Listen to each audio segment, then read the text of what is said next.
Citas de las enseñanzas de Don Juan. El poder reside en el tipo de conocimiento que uno posee. ¿Qué sentido tiene conocer cosas inútiles? Eso no nos prepara para nuestro inevitable encuentro con lo desconocido. Nada en este mundo es un regalo.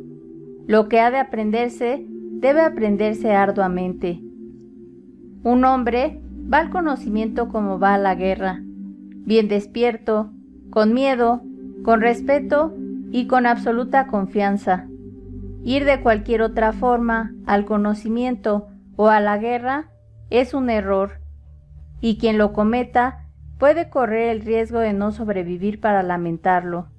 Cuando un hombre ha cumplido estos 4 requisitos, estar bien despierto, tener miedo, respeto y absoluta confianza, no hay errores por los que deba rendir cuentas. En tales condiciones, sus acciones pierden la torpeza de las acciones de un necio.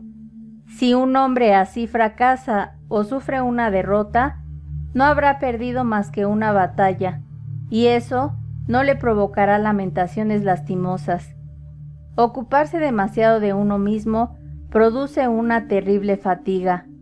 Un hombre en esta posición está ciego y sordo a todo lo demás.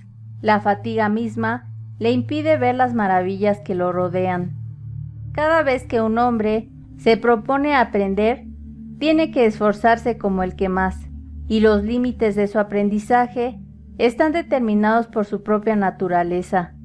Por tanto, no tiene sentido hablar del conocimiento. El miedo al conocimiento es natural.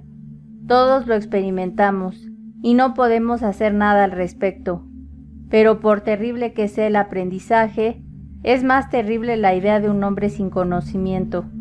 Enfadarse con la gente significa que uno considera que los actos de los demás son importantes.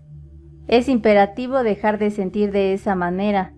Los actos de los hombres no pueden ser lo suficientemente importantes como para contrarrestar nuestra única alternativa viable, nuestro encuentro inmutable con el infinito. Cualquier cosa es un camino entre 1.000.000 de caminos. Por tanto, un guerrero siempre debe de tener presente que un camino es solo un camino.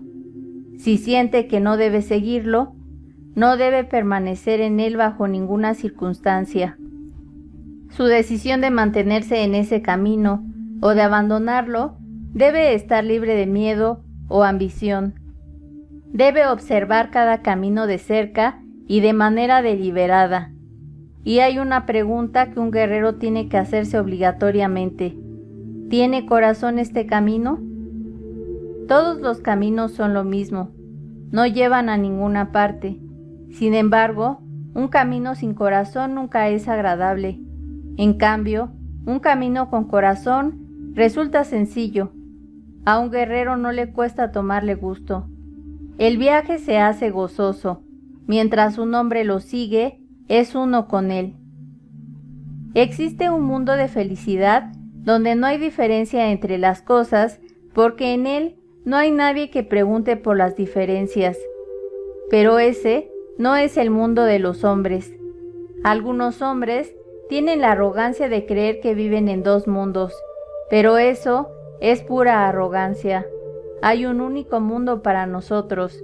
Somos hombres y debemos transitar con alegría el mundo de los hombres.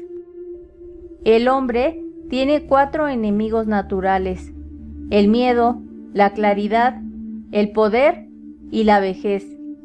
El miedo, la claridad y el poder pueden superarse, pero no la vejez. Su efecto puede ser pospuesto, pero nunca vencido. Comentario. La esencia de todo cuanto me dijo Don Juan al principio de mi aprendizaje se halla encapsulada en la naturaleza abstracta de estas citas, seleccionadas del primer libro, Las enseñanzas de Don Juan. En la época en que se produjeron los hechos que se describen en el libro, Don Juan hablaba mucho de aliados, de plantas de poder, de mezcalito, del humito, del viento, de los espíritus de los ríos y los montes, del espíritu del chaparral, etc. Cuando más adelante le recordé la importancia que había dado a aquellos elementos y le pregunté que por qué no hablaba ya de ellos, admitió sin rubor que me había soltado toda aquella palabrería pseudo-india al principio de mi aprendizaje por mi bien. Me quedé estupefacto. Me pregunté, ¿cómo podía afirmar tal cosa que obviamente era falsa? Resultaba evidente que lo decía con sinceridad, y si había alguien capacitado para juzgar la veracidad de sus palabras y de sus estados de ánimo, ese era yo. No te lo tomes tan en serio, dijo riendo. Disfruté mucho contándote todas esas bobadas y aún disfruté más porque sabía que lo hacía por tu bien. Te engañé dirigiendo tu atención sobre los elementos de tu mundo que te provocaban una profunda fascinación, y tú te tragaste el anzuelo, el sedal y la plomada. Lo único que me hacía falta era captar toda tu atención. Pero ¿cómo podría haberlo hecho cuando tenías un espíritu tan poco disciplinado? Tú mismo me repetías una y otra vez que permanecías conmigo porque encontrabas fascinante lo que yo te decía sobre el mundo. Lo que no sabías expresar era que la fascinación que sentías se debía a que apenas reconocías vagamente cada elemento del que te hablaba. Por supuesto, pensabas que aquella vaguedad era chamanismo y te atrajo, lo que quiere decir que te quedaste. ¿Le hace eso a todos, don Juan? No, no a todos, porque no todos vienen a mí, y sobre todo, porque no me intereso por cualquiera. Estuve y estoy interesado en ti, solo en ti. Mi maestro, el nahual Julián, me engañó de un modo similar. Me engañó a causa de mi sensualidad y mi avaricia. Me prometió conseguirme todas las mujeres bonitas que lo rodeaban, y me prometió cubrirme de oro. Me prometió una fortuna, y caí en la trampa. Todos los chamanes de mi linaje han sido engañados de ese modo desde tiempo inmemorial. Los chamanes de mi linaje no son maestros o gurús. Les importa un comino enseñar su conocimiento. Quieren herederos para su conocimiento, no gente vagamente interesada en su conocimiento por razones intelectuales. Don Juan tenía razón cuando dijo que me había atrapado con su artimaña. Yo creía que me había encontrado al chamán informante ideal al que todo antropólogo aspira. Fue en esa época cuando, bajo los auspicios de don Juan y debido a su influencia, escribí diarios y recolecté viejos mapas que mostraban los sitios de los pueblos de los indios yaqui, comenzando por las crónicas de los jesuitas de finales del siglo XVIII.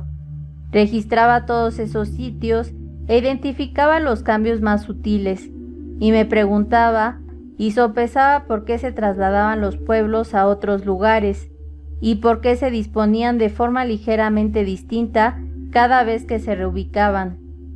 Las pseudoespeculaciones sobre la razón y las dudas razonables me abrumaban.